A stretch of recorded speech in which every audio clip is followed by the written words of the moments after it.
नमस्कार दोस्तों, मेरा नाम रिजवाना शेख है।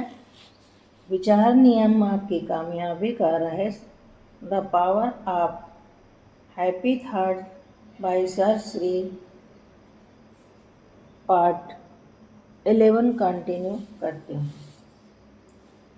अपनी उच्चतम संभावना प्राप्त करने के लिए अपने भाव, विचार, वाणी और क्रिया में एक रूपता लाएं। जैसे हमारे विचार और भाव होते हैं वैसे ही हमारे उच्चार होते हैं, और जैसे हमारे उच्चार होते हैं वैसा ही हमारा आचार होता है। अगर विचार और भाव भावनात्मक अगर विचार और भाव नकारात्मक हैं तो उच्चार नकारात्मक और आचार भी नकारात्मक होगा। जैसा हमारा आचार होगा वैसा ही उसका कर्म फल होगा।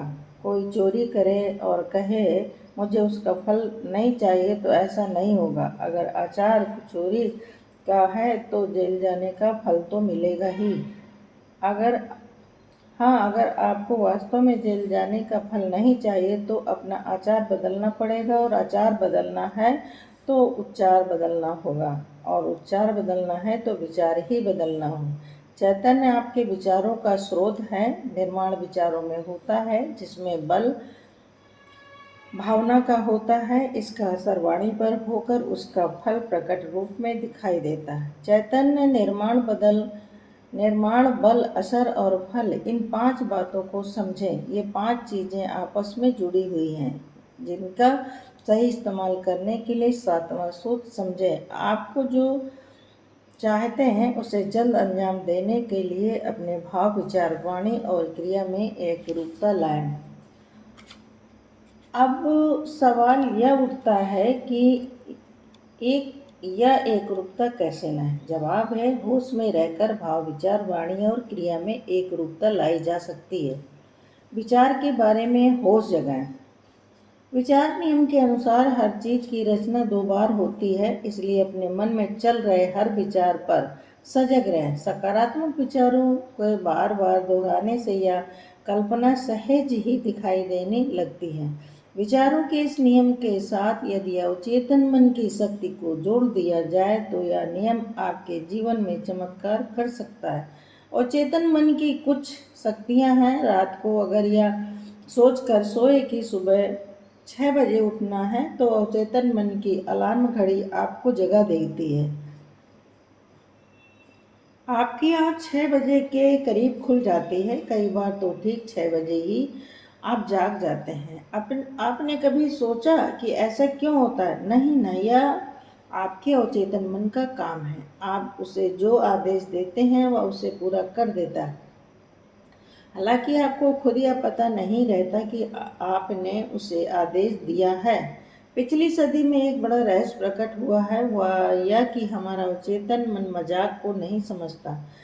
वह हर बात को सच मान लेता है। मान लीजिए किसी काम में गड़बड़ी हो जाए और हर बात, चाहे मजाक ही में सही, आपने खुद से कहा कि मैं इतना मूर्ख कैसे हो सकता हूँ, तो यह बात नहीं जानते कि आपने अपने अवचेतन मन को यह बात बताकर अनर्थ कर दिया। इसके बाद होगा यह कि अवचेतन मन आपके जीवन की सारी घटनाओं की छानबीन करके आपके सामने तस्वीर पेश करके यह साबित कर देगा कि आप सचमुच मूर्ख हैं। फिर वह इस बात पर विश्वास कर लेगा कि आप मूर्ख हैं। इसके बाद अवचेतन मन आपके माध्यम से ऐसे काम ज्यादा करवाएगा जिनसे आप मूर्ख साबित हों। यही अवचेतन मन की शक्ति है, यही विचार और कल्पना की शक्ति है।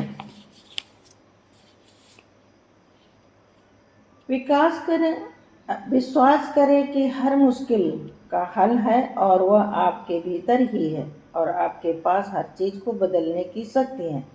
इस विश्वास को ध्यान में रखकर सकारात्मक परिणाम की उम्मीद करें और अपनी सफलता पर यकीन रखें। ऐसा करने से कुदरत सक्रिय होकर आपकी उम्मीद को साकार करने में जुट जाती है। अच्छे परिणामों की उम्मीद करेंगे तो आपके परिणाम ही मिले, आपके अच्छे परिणाम ही मिलेंगे। पहले ही नकारात्मक परिणाम सोचकर निराशावादी न बन बैठें। अनिष्ट की जगह पर शुभ परिणाम की अपेक्षा करें। अगर आप में आस्था, आशा और विचार नियम का ज्ञान है तो सब कुछ संभव है। जब आप खुशी की भावना महसूस करते हैं तो आप चुंबक बन जाते हैं और उस अंतिम परिणाम को ज़्यादा तेजी से अपनी ओर आकर्षित करते हैं। यह बात बहुत महत्वपूर्ण है, लेकिन लोग इसे नज़रअंदाज कर देते हैं। यदि आप अपने अवचेतन मन से कहते हैं कि मेरी मदद करो, मुझे एक अच्छी नौकरी की सख्त ज़रूरत है, तो इतने भर से ही आपके अवचेतन मन तक संदेश पहुंच जाता है कि आपको क्या चाहिए। यह महत्वपूर्ण है। केवल मंजिल तक तय करें, रास्ता तय ना करें, केवल लक्ष्य करें, तरीका तय ना करें। रास्तों और तरीकों पर सोचकर गलत भावों को न जगाएं। वह सब अवचेतन मन पर छोड़ दें। आप तो बस बार बार अपनी ज़रूरत को संप्रेषित करें। कितनी ज़्यादा बार करें, जितनी प्रबलता से करें, उतना ही अच्छा है। यह तय ना करें कि अंतिम परिणाम किस माध्यम से मिलेगा। कौन सा व्यक्ति मदद करेगा। जो आप निर्माण करना चाहते हैं उसके प्रति अपनी भावना को सदा जांचते रहें।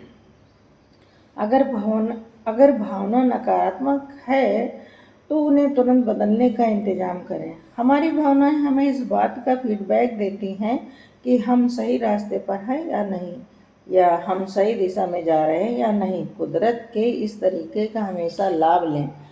दिन भर आप जो भी चीज़ें चाहते हैं उसके बारे में वाणी से नकारात्मक शब्द ना कहें। यदि कोई और भी नकारात्मक शब्द कह रहा है तो उसे बहरे की तरह सुने। आप जो चाहते हैं, यदि उसके बारे में आपको कुछ अच्छे शब्द सुनने को मिले तो अपने मन में विचार लाएं, अरे वाह क्या बढ़िया शब्द कहे। दूसरी ओर अगर किसी ने बुरे या नकारात्मक शब्द सुनने को मिले तो आपके मन में कोई विचार न लाते हुए आप उन्हें किसी बहरे की तरह सुनें। इस बात को एक उदाहरण से समझें। एक बार कुछ जानवरों में पहाड़ पर चढ़ने की रेस हुई। जंगल के सभी जानवर पहाड़ के नीचे आए। पहाड़ बहुत बड़ा था और उसका रास्ता भी बहुत पथरीला था। रेस यह थी कि शिखर पर पहुंचकर कौन वापस लौट पाता है। एक जानवर बोला, यह तो संभव नहीं। दूसरे ने कहा, ये पत्थर भी टूट सकते हैं, जलजला आ सकता है, हम दब कर मर सकते हैं। यह सुनकर तीसरे ने कहा, फला जगह पर ऐसा हो चुका है, न्यूज में आया था। सभी इसी तरह की नकारात्मक बातें बोलने लगे। लेकिन वहां पर एक मेढक भी था जो चुपचाप पहाड़ पर चढ़कर शिखर पर पहुंचा और वापस भी लौट आया। सभी जानवरों को आश्चर्य हुआ कि अरे यह इतना छोटा सा मेढक है, इसने इतने साहस का काम कैसे किया, इसने इतनी हिम्मत कैसे दिखाई। बाद में पता चला कि वह मेढक नकारात्मक बातों के लिए बहरा था।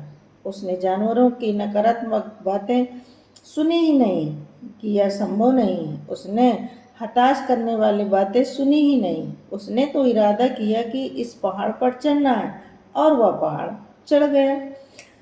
इस उदाहरण से समझे कि ज़्यादातर लोग नकारात्मक बातें ही करते हैं कि यह संभव नहीं है, ऐसा होता है, या क्या दुनिया ऐसी ही है, बुरे लोग हैं, सब गलत ही चल रहा। इस प्रकार की बातें बहरे की तरह सुने, वरना आप बार बार नकारात्मक लोगों की बातें सुनने लग जाते हैं। लोग हताश करने वाली नकारात्मक बातें कहते हैं और उन्हें सुनकर हमें भी लगने लगता है कि हाँ सही है, यह वाकई संभव नहीं है या नहीं हो सकता। जब भी आपके मन में कोई इस तरह की बातें कहे तो आप उस पहाड़ पर चढ़ने वाले मेढक की तरह बहरे बन जाएं। अच्छा है कि कुछ लोगों ने बहरों की तरह सुना, इसलिए पृथ्वी पर इतनी सारी चीज़ों का निर्माण संभव हुआ। वरना तो लोग न्यूज़पेपर पढ़ पढ़ कर, टीवी या न्यूज़ चैनल देख देख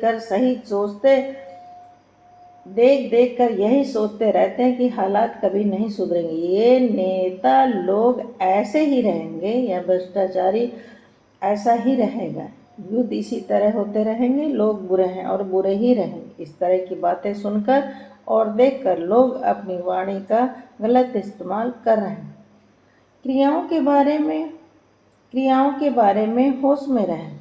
जो आप चाहते हैं उसके लिए कुदरत पर विश्वास दिखाएं।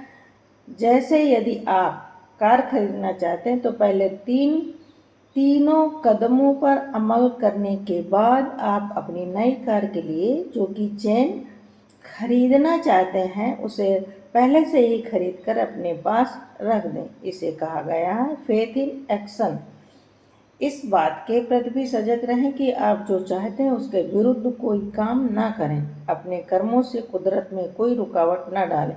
उदाहरण के तौर पर यदि आप चाहते हैं कि मैं परीक्षा में पास हो जाऊं, दूसरी तरफ आप परीक्षा में कॉपी करने की तैयारी कर रहे हैं, तो इसका अर्थ है कि आप अपने कर्मों के द्वारा कुदरत में बाधा डाल रहे हैं। इसलिए अपने हर कर्म के प्रति ठोस जगाएं।